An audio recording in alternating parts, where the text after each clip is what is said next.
पिछली बार हमने भविष्यवक्ता का विषय में मीका के बारे में देखा था, मुझे लगता है। ओके, अब हम देखेंगे योना के बारे में। योना, योना नबी। उसके नाम का मतलब, कौन से समय में उन्होंने सेवा किया था, उनका जन्म स्थान, उनकी बुलाहट। ओके, सबसे पहले उसका नाम का मतलब।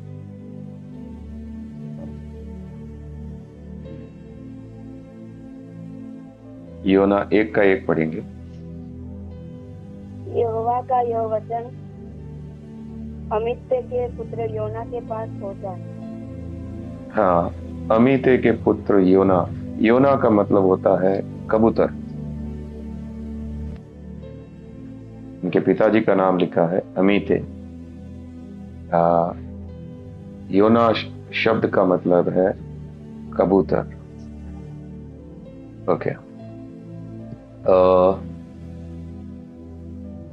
कौन से समय में उनका जन्म हुआ था, माफ करें, उनकी सेवकाई थी? दूसरा राजा 14:25 में उसके बारे में लिखा है। दूसरा राजा 14:25। उसने इस्राएल की सीमा हमास की घाटी से ले अराबा के ताल तक ज्यों की त्यों कर दी, जैसा कि इस्राएल के परमेश्वर यहोवा ने अमित्य के पुत्र अपने दास गथेपेरवासी योना भविष्यद्वक्ता के द्वारा कहा था। गथेपेरवासी, ये जबुलून का विस्तार है। जबुलून के विस्तार में गथेपेर नाम का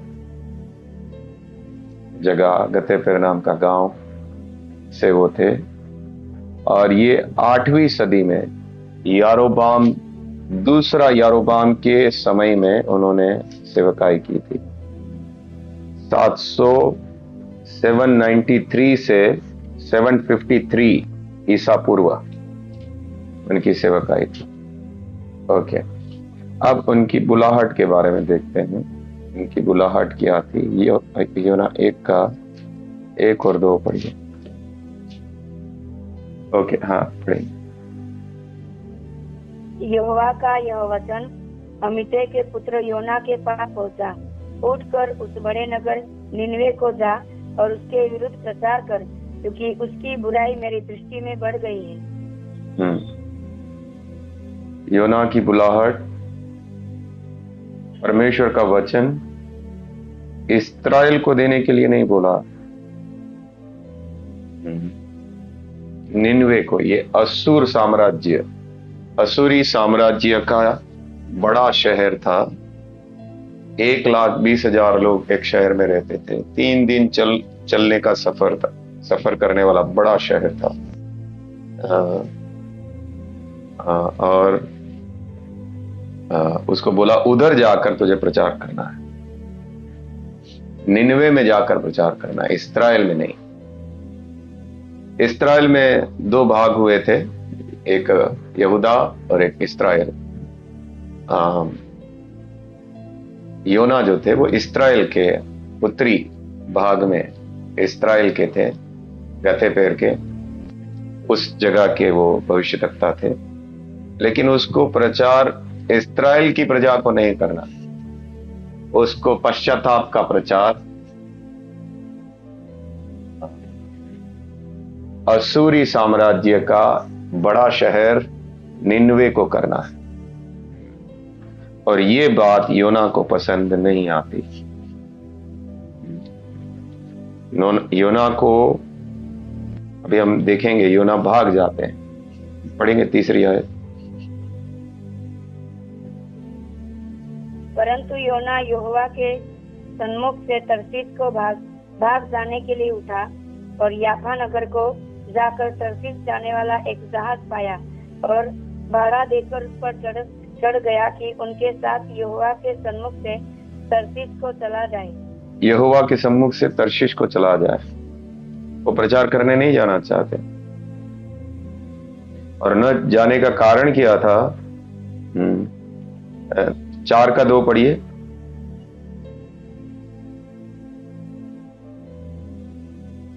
उसने यहोवा से यह कहकर प्रार्थना की, हे यहोवा, जब मैं अपने देश में था तब क्या मैं यही बात न कहता था?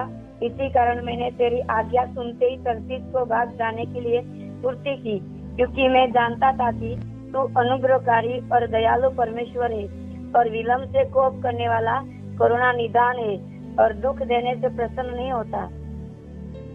हाँ, अब वो बोल रहा है मैं क्यों भागा था? मुझे मालूम है तू दयालु है, मुझे मालूम है कि तू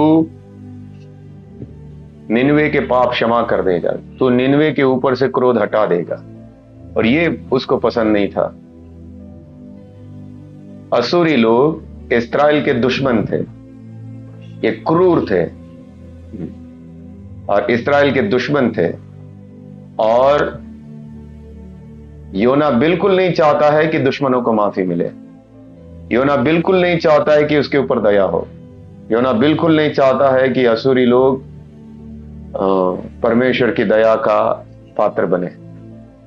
इसके लिए वो प्रचार करना नहीं चाहता। उसको मालूम था कि परमेश्वर भेज रहा है तो परमेश्वर उसको बदल भी सकता है, तो मैं नहीं चाहता वो बदले, इसके लिए वो भाग जाते हैं तर्शीश को। लेकिन जब वो भागते हैं तो क्या होता है? चार आयत से पढ़े।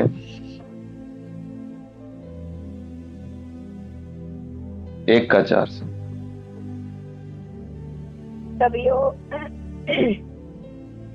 यहोवा ने समुद्र में एक प्रचंड आंधी चलाई और समुद्र में बड़ी आंधी उठी, यहाँ तक कि जहाज टूटने पर था। ओके, अब परमेश्वर उसको भागने नहीं देना चाहते। अब परमेश्वर अपने भविष्यद्वक्ता को वापस खींच कर लाना चाहते हैं, तो परमेश्वर भी उसके लिए तरीका अपनाते हैं कि उसको कैसे लाना है वापस से। वो भागा तो जिस समुद्र में, जिस जहाज में चढ़ा था, उस जगह में परमेश्वर ने आंधी तूफान चलाया। हाँ, यहां तक कि जहाज टूटने लगा, इतना भयानक आंधी चलने लगी। आगे।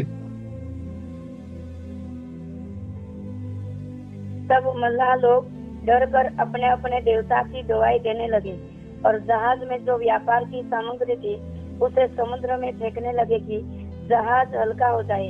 परंतु योना जहाज के निचले भाग में उतरकर सो गया था और गहरी नींद में पड़ा हुआ था। तो इतनी भयानक आंधी चल रही है और योना निचले भाग में जाकर सो रहे, उसको नहीं मालूम है कि आंधी चल रही है। हाँ, ये पौलुस के समय में जैसा तूफान आया था और मृत्यु सामने दिख गई थी, इसी प्रकार का तूफान है। आगे। तब माझी उसके निकट आकर कहने लगा, तू भारी नींद में पड़ा हुआ क्या करता है? उठ, अपने देवता की दुहाई दे। संभव है कि ईश्वर हमारी चिंता करे और हमारा नाश न हो। मतलब मरने वाले हैं, ऐसा भयानक तूफान है। आगे। तब उन्होंने आपस में कहा, आओ हम चिट्ठी डालकर जान ले कि यह विपत्ति हम पर किसके कारण पड़ी है। तब उन्होंने चिट्ठी डाली और चिट्ठी योना के नाम पर निकली। ये परमेश्वर ने ही जरूर मन में डाला होगा चिट्ठी डालने के लिए, नहीं तो ऐसा किसी के मन में नहीं आ सकता कि हमारे में से किसके कारण ये विपत्ति पड़ी है। तो परमेश्वर ही योना को ठिकाने करने के लिए इन लोगों के मन में डाला, चिट्ठी डाले, और चिट्ठी परमेश्वर योना के नाम पे निकालेगा। आगे। तब उन्होंने उससे कहा, हमें बता कि किसके कारण यह विपत्ति हम पर पड़ी है। तेरा उद्यम क्या है? तू कहाँ से आया है? तू किस देश और किस जाति का है? हाँ, उद्यम का यानी कि कामकाज। तेरा कामकाज क्या है? अब तू हमें बता, ये विपत्ति क्यों आई है? तेरे नाम से चिट्ठी निकली है। हाँ। उसने उनसे कहा, मैं इब्री हूँ और स्वर्ग का परमेश्वर यहोवा जिसने जल स्थल दोनों को बनाया है, उसी का भय मानता हूँ। हाँ, मैं इब्री हूँ और सच्चे परमेश्वर को मानता हूँ। हाँ। तब वे बहुत डर गए और उससे कहने लगे, तूने यह क्या किया है? वे जान गए थे कि वो यहोवा के सन्मुख से भाग आया है, क्योंकि उसने आप ही उनको बता दिया था। हाँ, अब उन लोगों को मालूम पड़ गया है कि ये परमेश्वर से भाग कर आया है और परमेश्वर इसको ढूंढने के लिए पीछे आया है और इसके लिए ये सब विपत्ति आ रही है। हाँ, आगे। तब उन्होंने उससे पूछा, हम तेरे साथ क्या करें जिससे समुद्र शांत हो जाए। उस समय समुद्र की लहरें बढ़ती ही जाती थी। उसने उनसे कहा, मुझे उठाकर समुद्र में फेंक दो, तब समुद्र शांत पड़ जाएगा, क्योंकि मैं जानता हूँ कि यह भारी आंधी तुम्हारे ऊपर मेरे ही कारण आई है। ओके, वो खुद ही बोल रहा है कि मुझे फेंक दो, मुझे फेंकोगे तो ही ये तूफान शांत होने वाला है। लेकिन उन लोगों को मालूम पड़ चुका है कि ये सच्चे परमेश्वर का भक्त है। अब वो लोग डरेंगे, इसको फेंक भी नहीं सकते। अब उनको मालूम पड़ चुका है कि अगर इसके कारण आंधी आई है, अगर इसको फेंकेंगे तो हमारे ऊपर और संकट आ सकता है। तो अभी वो बोल रहा है मुझे फेंक दोगे तो आंधी थम जाएगी। लेकिन वो लोग फेंकने की हिम्मत नहीं आ रही, क्योंकि उनको मालूम पड़ चुका है जो परमेश्वर इतनी बड़ी भयानक आंधी डाल सकता है, उसको अगर मार डालेंगे तो हमारे ऊपर क्या क्या संकट आ सकता है। आगे।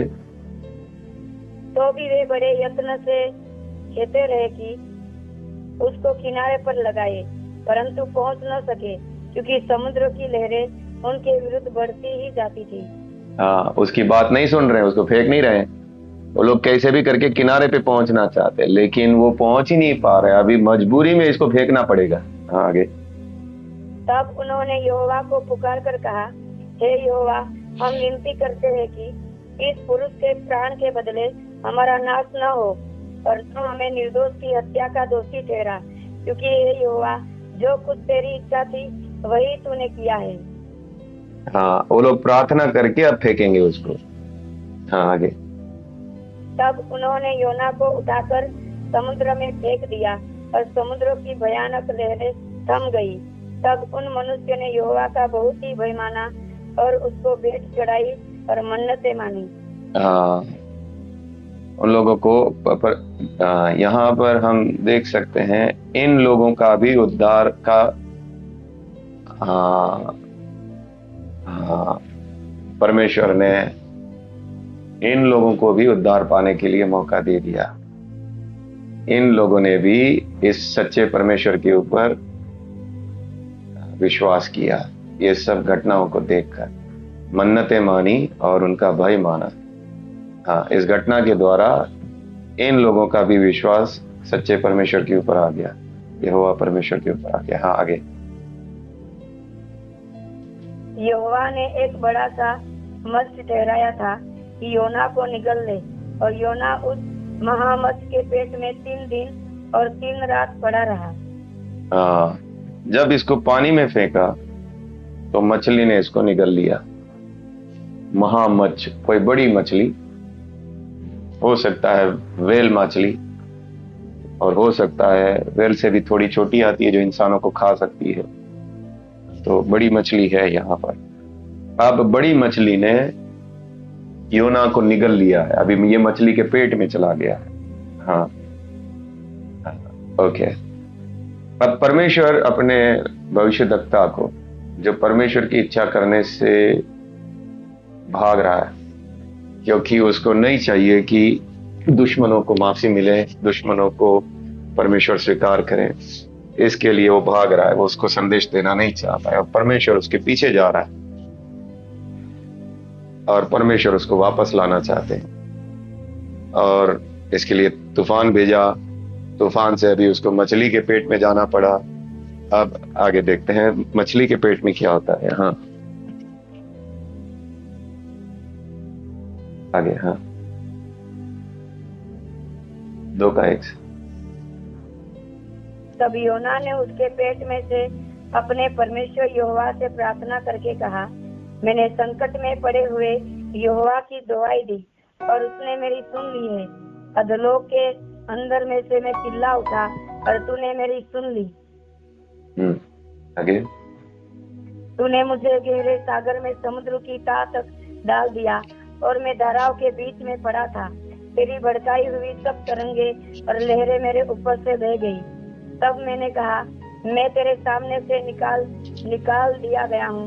कैसे मैं तेरे पवित्र मंदिर की ओर फिर ताकूंगा। मैं जल से यहाँ तक गिरा हुआ था कि मेरे प्राण निकले जाते थे। गहरा सागर मेरे चारों ओर था, और मेरे सिर में दीवार लिपटा हुआ था। मैं पहाड़ों की जड़ तक पहुंच गया था। मैं सदा के लिए भूमि में बंद हो गया था। तो भी हे मेरे परमेश्वर यहोवा, तूने मेरे प्राण को गड्ढे में से उठाया है।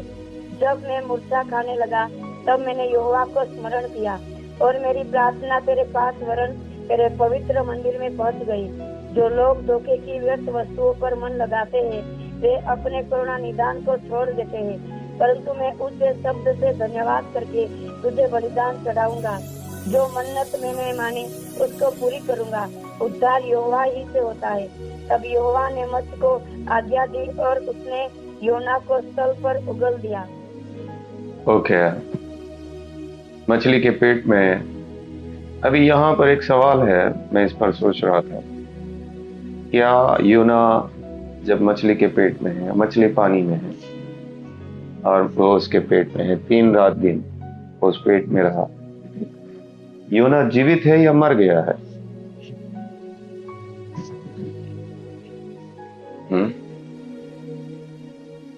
योना मछली के पेट में जीवित है या मर गया?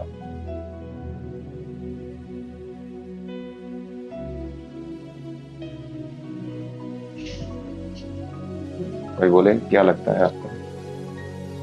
जीवित है। जीवित है, कैसे मालूम? प्रार्थना कर रहा है तो जीवित होगा, तभी प्रार्थना करेगा। नहीं, उसके लिए इसके लिए तो मैं बता सकता, हो सकता है वो अधोलोक में है, वहां से प्रार्थना कर रहा है, क्योंकि एक शब्द लिखा है वहां, अधोलोक के उदर में से चिल्ला उठा। दूसरी आयत में ऐसा लिखा है, मैं अधोलोक के उदर में से चिल्ला उठा और तूने मेरी सुन ली। हाँ, और कोई जीवित है या मर गया? क्योंकि एक आयत और बोलती है, देखिए मत्ती 12:39-40 पढ़ी।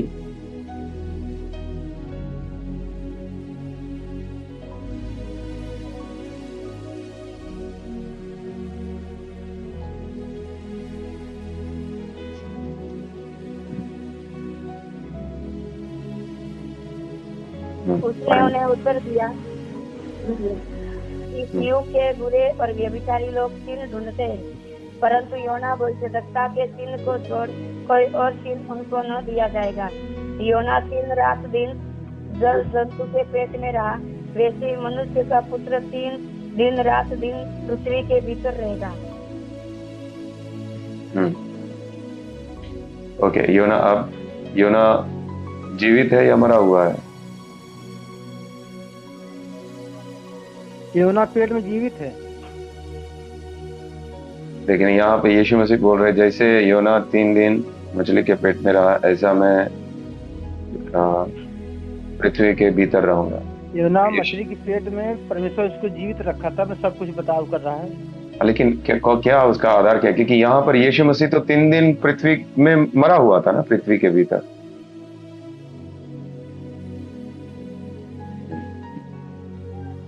योना के और यीशु मसीह की जब बात की जा रही है तो प्रभु बोल रहे, जैसे योना 3 दिन मछली के पेट में था, ऐसा मनुष्य का पुत्र भी 3 दिन पृथ्वी के भीतर रहेगा। तो यीशु मसीह तो मरा हुआ था। अब बात है, योना मरा हुआ था या जीवित था? योना जीवित था, लेकिन पेट में था, इसलिए वह मरा ही समझा जाएगा, क्योंकि बाहरी लोग उसको मृत ही जान रहे थे। और कोई किसी को कुछ होगा?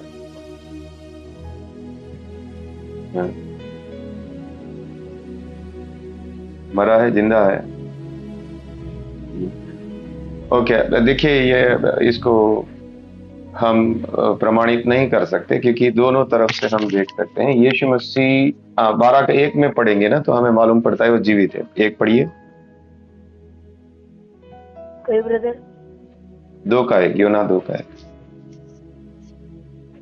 मैंने संकट में पड़े हुए यहोवा की दुआई दी और उसने मेरी सुन ली है। अधलोक के अंदर में से मैं चिल्ला उठा और तूने मेरी सुन ली। हाँ, उसके पेट में से अपने परमेश्वर यहोवा से प्रार्थना करके कहा, मछली के पेट में प्रार्थना कर रहा।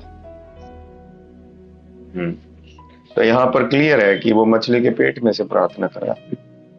पहली बात। अभी दूसरी बात यह है, यहाँ पर जो यीशु मसीह बोल रहे हैं कि जैसे योना 3 दिन पेट में रहा, वहां पर जीवित और मरने की बात नहीं है, वहां पर है मछली के पेट में और पृथ्वी के भीतर में वो समानता बताई जा रही है। जैसे मछली के पेट में रहा मैं, ऐसा पृथ्वी में रहूंगा। मरने और मृतक अवस्था में रहूंगा, वो स्थिति नहीं बताई गई है। वहां पर वो स्थिति बताई गई है कि 3 दिन उसमें रहा, मैं इसमें रहूंगा। तो संभावना है कि वो जीवित है, क्योंकि वो प्रार्थना कर रहा मछली के पेट में से। और एक पानी के अंदर बिना ऑक्सीजन के रहना 3 दिन तक असंभव है, लेकिन ये एक चमत्कार है जो परमेश्वर ने उसको जीवित रखा मछली के पेट में, पानी के अंदर। तो ये एक चमत्कार था, जीवित है वो। ओके ओके, परमेश्वर उसको 3 दिन तक मछली के पेट में रखा, फिर मछली उसको उगल देती है। हाँ, अब हम आगे जाएंगे तीसरा अध्याय में 3:1 से। तब यहोवा का यह वचन दूसरी बार योना के पास पहुंचा, उठकर उस बड़े नगर निनवे को जा और जो बात मैं तुझसे कहूंगा उसका उसमें प्रचार कर। ओके, दूसरी बार बुलाहट आई। हाँ, दूसरी बार बुलाहट है, इसका मतलब आप बुलाहट से भाग नहीं सकते। योना को प्रचार करना है। योना भागा, लेकिन भागकर भी वापस उसको क्या कुछ हुआ, तूफान, और बेचारे वो लोग भी डर गए, उनको भी उठाकर फेंकना पड़ा। फेंकने के बाद मछली, और मछली के बाद 3 दिन उसमें रहना, फिर वापस से उसको बाहर फेंकना। अब वापस से वही काम, निनवे को जाओ प्रचार करो। अब ये अपनी इच्छा नहीं है तो भी जा रहा है। हाँ, तीसरी आयत से। तब योना यहोवा के वचन के अनुसार निनवे को गया। निनवे एक बहुत बड़ा नगर था, वह 3 दिन की यात्रा का था। हाँ, बहुत बड़ा शहर है, 3 दिन की यात्रा का शहर है। हाँ, और अब योना देखो कैसे प्रचार करते हैं। योना ने नगर में प्रवेश करके 1 दिन की यात्रा पूरी की और यह प्रचार करता गया, अब से 40 दिन के बीतने पर निनवे उलट दिया जाएगा। तब निनवे के मनुष्य ने परमेश्वर के वचन की प्रतीति की और उपवास का प्रचार किया गया, और बड़े से लेकर छोटे तक सबों ने टाट ओढ़ा। असंभव संभव हो गया। एक अन्य जाति सिर्फ एक ही बात बोलने से प्रचार कर रहा, पश्चाताप कर रहे हैं। उनका प्रचार सिर्फ ये है, अब से 40 दिन के बीतने पर निनवे उलट दिया जाएगा। हाँ, और सब लोग, ये वचन में परमेश्वर का इतना प्रभाव है, सबके हृदय भय से बैठ गए। निनवे उलट दिया जाएगा, परमेश्वर का न्याय पड़ने वाला है, लोगों के अंदर भय समा गया। हाँ, आगे। तब यह समाचार निनवे के राजा के कान में पहुंचा, और उसने सिंहासन पर से उठ अपने राजकीय वस्त्र उतार कर टाट ओढ़ लिया और राख पर बैठ गया। राजा तक के अंदर डर छा गया, वो भी पश्चाताप किया। हाँ, आगे।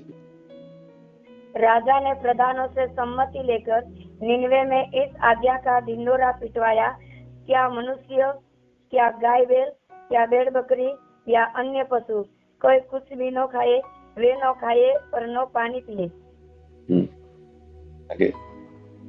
मनुष्य और पशु दोनों टाट ओढ़े, और वे परमेश्वर की दुहाई चिल्ला चिल्ला कर दे और अपने कुमार्ग से फिरे, और उस उपद्रव से जो वे करते हैं पश्चाताप करें।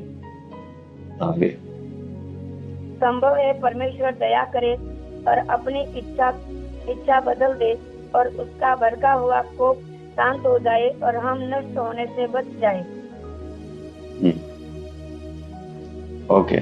जब परमेश्वर ने उनके कामों को देखा कि वे कुमार्ग से फिर रहे हैं, तब परमेश्वर ने अपनी इच्छा बदल दी और उनकी जो हानि करने की ठानी थी उसको न किया। ओके, यहाँ पर प्रचार का तरीका देखिए। जो प्रचार योना को करना था वो तो सिर्फ एक ही लाइन बोल रहा है, 40 दिन होगा और इसको उलट दिया जाएगा। अब प्रचार परमेश्वर राजा के द्वारा करवा रहा है। हर जगह ढिंढोरा पिटवाया जा रहा है, यानी कि ढोल बजाकर सुनो सुनो सुनो, पश्चाताप करो। अब राजा करवा रहा है, क्योंकि इसका मन नहीं था। तो अब परमेश्वर राजा का उपयोग करके ढिंढोरा पीटने वाले भेजकर सब जगह जाकर पश्चाताप का ऐलान करवाया जाता है और सब लोगों को बोला जाता है, चिल्ला चिल्ला कर दुहाई दो, कुमार्ग से फिरो, परमेश्वर का न्याय पढ़ने से पहले।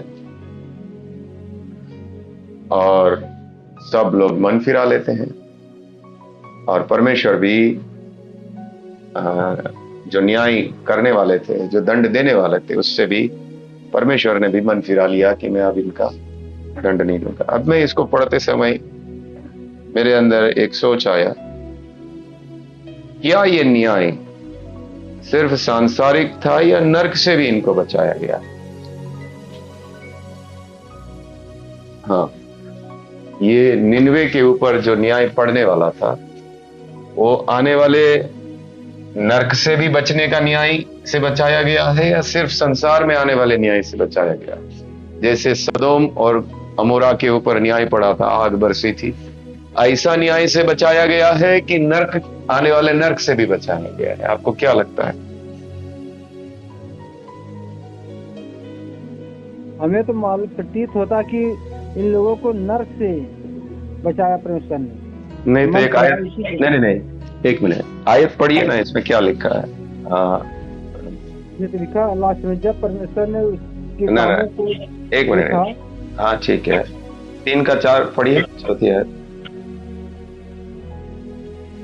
योना ने नगर में प्रवेश करके एक दिन को यात्रा पूरी की और यह प्रचार करता गया, अब से 40 दिन के बीतने पर निनवे उलट दिया जाएगा। ओके, मतलब निनवे के ऊपर न्याय पड़ने वाला है।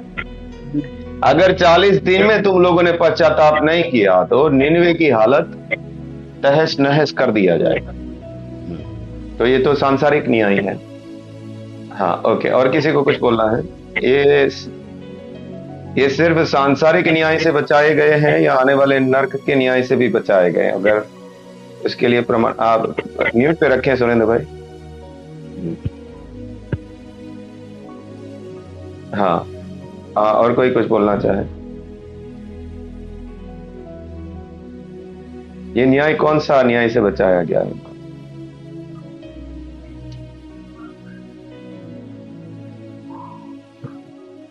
हाँ जी, बोले तो थोड़ा अच्छा लगेगा।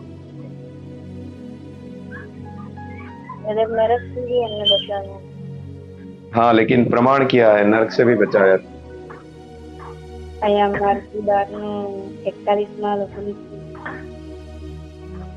Very good. हाँ, और किसी का?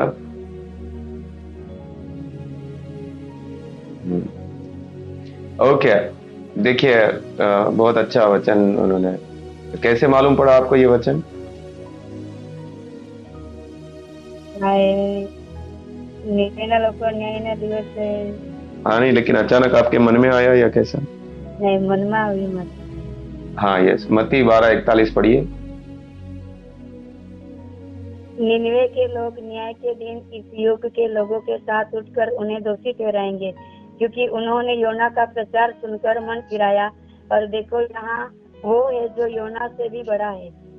ओके, मतलब न्याय के दिन इस्राएली लोगों को निनवे के लोग दोषी ठहराएंगे। न्याय के दिन, अंत वाला न्याय बताया जा रहा है।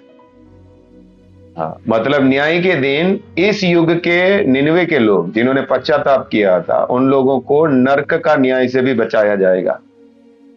11:24 भी पढ़िए, मत्ती 11:24।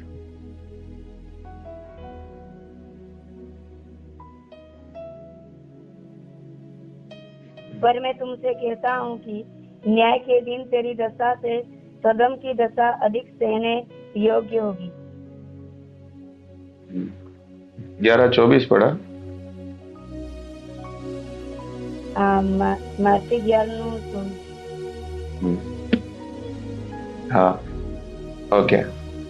हाँ, तो ये जो जो उनका बचाया जाना था, वो आने वाले नरक से भी बचना था, और संसार में जो उनके ऊपर न्याय पड़ने वाला था उससे भी उनको बचाया गया।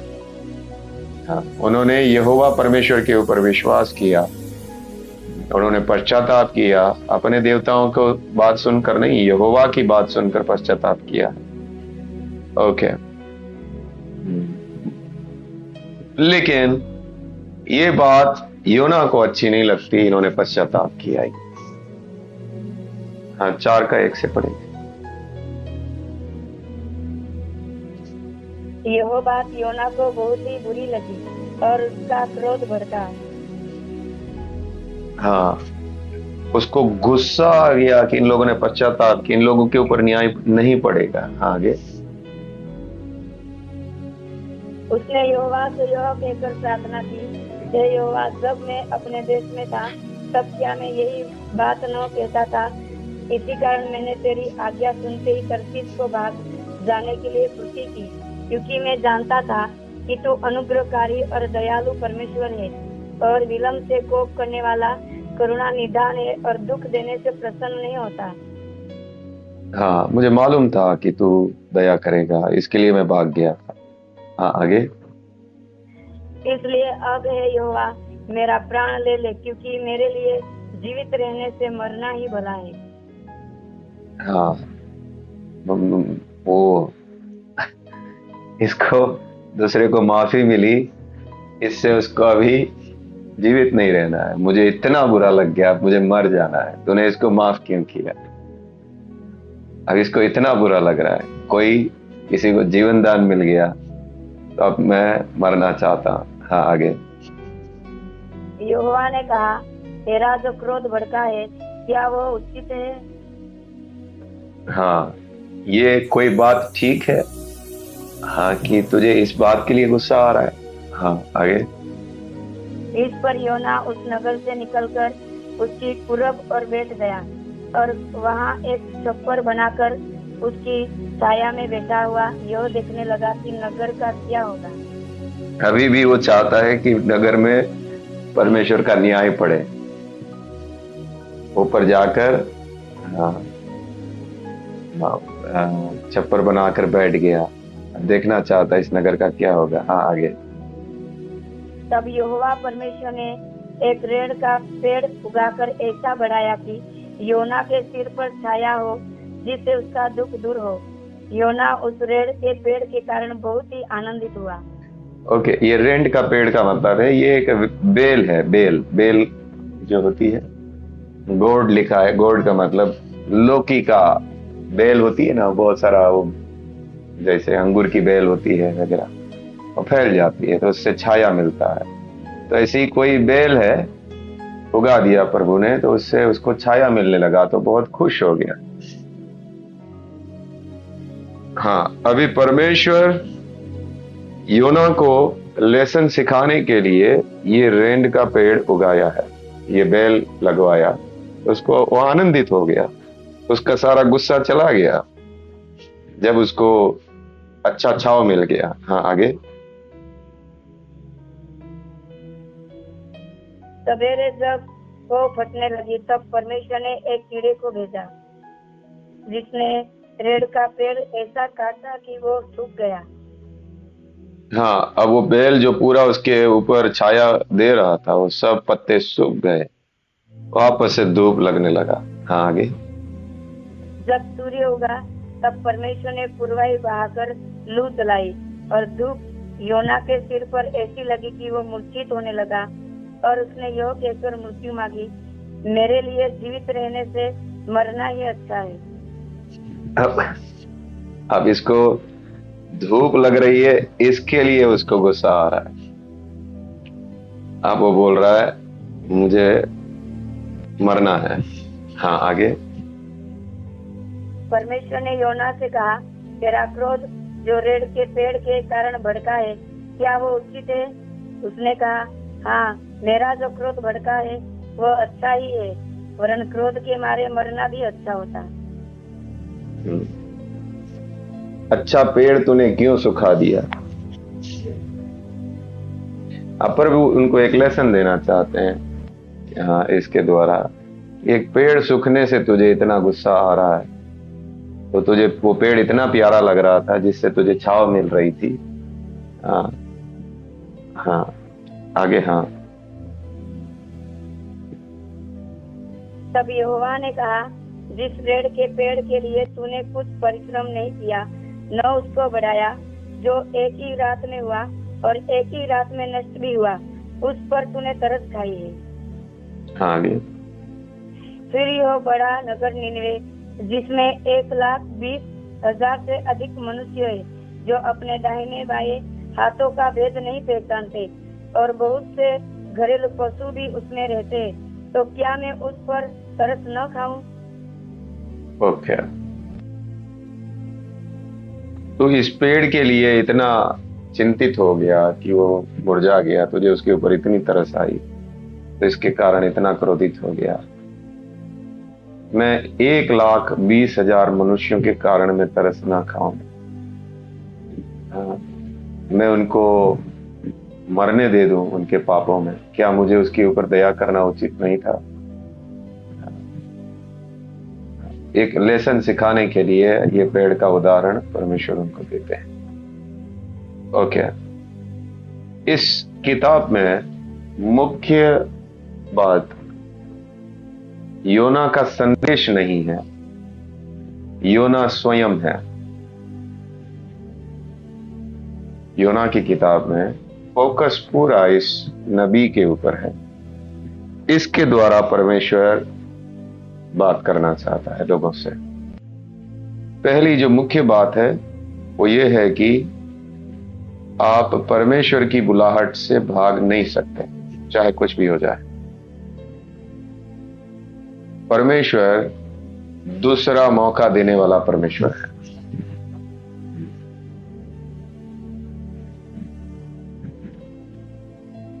बहुत सारा कुछ उतार चढ़ाव आया, लेकिन फिर भी वही काम, जिस काम के लिए उसको बुलाया गया था, वही काम के लिए उसको वापस से खड़ा किया जाता है।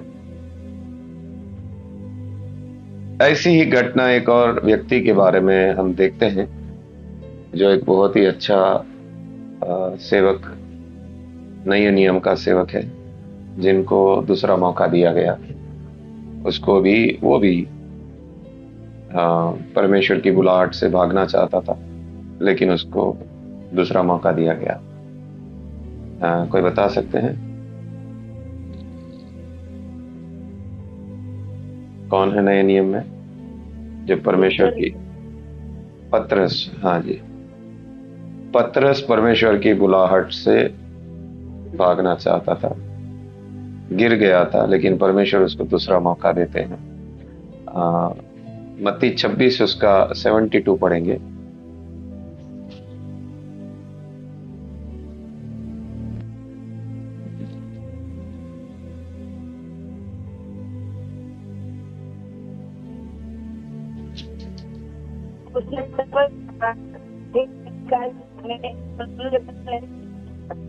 आपका आवाज कट रहा है, मैं पढ़ता हूं। उसने शपथ खाकर फिर इनकार किया, मैं उस मनुष्य को नहीं जानता। मतलब इसने प्रभु का इनकार किया था। और उसके बाद हम जाते हैं यूहन्ना की किताब 21 में।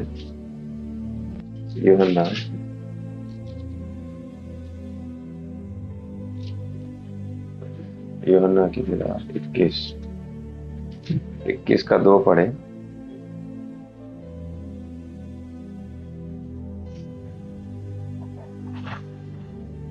शमौन पतरस और थोमारो दिदुमुस कहलाता है, पर गलील के काना नगर का नतनएल और जब्दी के पुत्रों और उसके चेलों में से 2 और जन इकट्ठे थे। आगे। हाँ। शमौन पतरस ने उनसे कहा, मैं मछली पकड़ने जा रहा हूँ। उन्होंने उनसे कहा, हम भी तेरे साथ हैं। निकलकर नाव चढ़े। हो गया। जब सेवकाई की बुलाहट होती है तो सब कुछ जला दिया जाता है। जैसे एलिशा ने अपना जो भी बैल का वो सामान रहता है उसको जलाकर उसने सेवकाई की शुरुआत की थी। सेवकाई में आया हुआ व्यक्ति कभी भी वापस वही बिजनेस जो वो कर रहा था उसमें नहीं जा सकता, लेकिन पतरस जा रहा है और दूसरों को भी लेके जा रहा है वापस से अपना धंधा शुरू करने के लिए। और उसी जगह पर प्रभु यीशु मसीह आते हैं और वापस से उसको सेवकाई के लिए तैयार करते हैं। 15 से पढ़िए। भोजन करने के बाद यीशु ने समन पतरस से कहा, हे समन यूहन्ना के पुत्र, क्या तू इनसे बढ़कर मुझसे प्रेम रखता है? उसने उससे कहा, हाँ प्रभु, तू तो जानता है कि मैं तुझसे प्रीति रखता हूँ। उसने उससे कहा, मेरे मेमने को चरा। मेमनों को, हाँ आगे। उसने फिर दूसरी बार उससे कहा, हे समन यूहन्ना के पुत्र, क्या तू मुझसे प्रेम रखता है? उसने उससे कहा, हाँ प्रभु, तू जानता है कि मैं तुझसे प्रीति रखता हूँ। उसने उससे कहा, मेरी भेड़ों की रखवाली कर। हाँ आगे। उसने तीसरी बार उससे कहा, हे समन यूहन्ना के पुत्र, क्या तू मुझसे प्रीति रखता है? पतरस उदास हुआ कि उसने उससे तीसरी बार ऐसा कहा, क्या तू मुझसे प्रीति रखता है? और उससे कहा, हे प्रभु, तू तो सब कुछ जानता है, तू यह जानता है कि मैं तुझसे प्रीति रखता हूँ। उसने उससे कहा, एक मिनट, फोन कट गया किसी का। हेलो जी बिल्कुल, फोन में आवाज नहीं आ रही। जुड़े हैं सब? हेलो जी जी, आवाज नहीं लगी। हेलो, हाँ ओके। प्रभु यीशु मसीह पतरस को दूसरी बार सेवकाई के लिए खड़ा करने के लिए, उसको वापस बुलाने के लिए अपने पुनरुत्थान के बाद जी उठे हुए शरीर में उसको जाकर मिलते हैं और उन लोगों को वापस से, पतरस को वापस से खड़ा किया जाता है सेवकाई के लिए। पुराने नियम में एक और व्यक्ति है जो प्रभु के चहीते में से था, उसको भी वापस दूसरा मौका दिया गया। हाँ, कोई बता सकते हैं?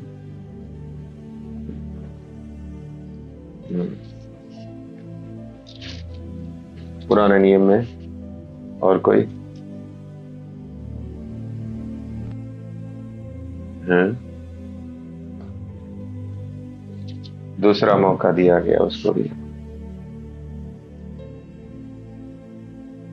दूसरा सैमुएल 12:9।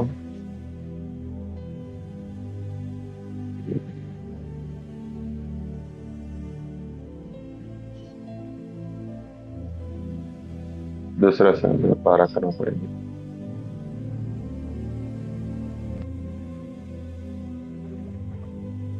तूने यहोवा की आज्ञा तुच्छ जानकर क्यों वो काम किया जो उसकी दृष्टि में बुरा है?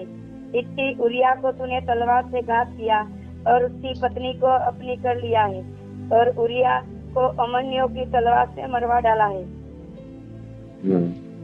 13वीं आयत। तब दाऊद ने नातान से कहा, मैंने यहोवा के विरुद्ध पाप किया है। नातान ने दाऊद से कहा, यहोवा ने तेरे पाप को दूर किया है, तू न मरेगा। भजन 51 का 10 भी पढ़ लेंगे।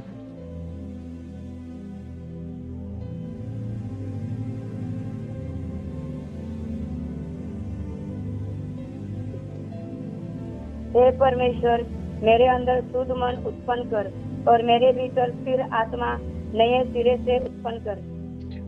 ओके, दाऊद को भी वापस मौका दिया गया सेवा करने के लिए। परमेश्वर दूसरा चांस देने वाला परमेश्वर है, और परमेश्वर की बुलाहट से कोई भाग नहीं सकता, वो अपना काम पूरा करता है। एलिया भी है, एलिया ने भी मौत मांगी, एलिया ने भी भागना चाहा, लेकिन एलिया को भी मौका दिया गया, एलिया को भी भागने का मौका नहीं मिला। उसके बाद सिमसोन है, सिमसोन को भी दूसरा मौका दिया गया। मरकुस है, मरकुस ने भी सेवकाई छोड़कर चला गया, पतरस और माफ करें पौलुस का साथ छोड़कर, तो उनको भी दूसरा मौका दिया गया था। पहली बात, परमेश्वर की बुलाहट से, परमेश्वर ने आपको सेवा के लिए बुलाया है तो आप भाग नहीं सकते। परमेश्वर दूसरा मौका भी देने वाला परमेश्वर है। परमेश्वर एक अस्त व्यस्त व्यक्ति को भी इस्तेमाल कर सकता है। हाँ, अस्त व्यस्त है। योना देखने जाए तो पूरी रीति से किसी काम का नहीं है, वो चाहता ही नहीं है, परमेश्वर के साथ एक मन नहीं है, फिर भी परमेश्वर उसको इस्तेमाल करता है। उसके शब्दों को इस्तेमाल करके लोगों के हृदय में भय छा जाता है और परमेश्वर उसको भी इस्तेमाल करता है।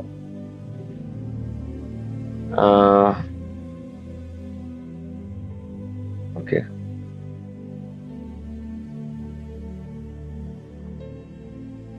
और मुख्य बात, परमेश्वर दयालु परमेश्वर है। वो चाहता है सब कोई पश्चाताप करें और परमेश्वर के न्याय से बचे। और यही हमारे पास भी अभी समाचार है कि हम लोगों को उस मन फिराव का वचन लेकर जाएं, जैसे निनवे के लोग मन फिराए।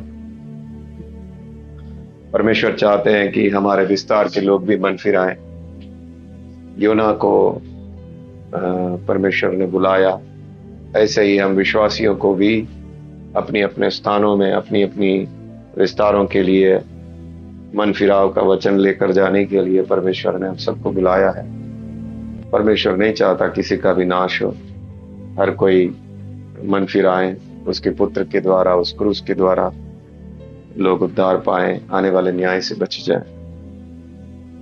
ओके, ठीक है। कोई भी एक व्यक्ति आखिरी प्रार्थना करें।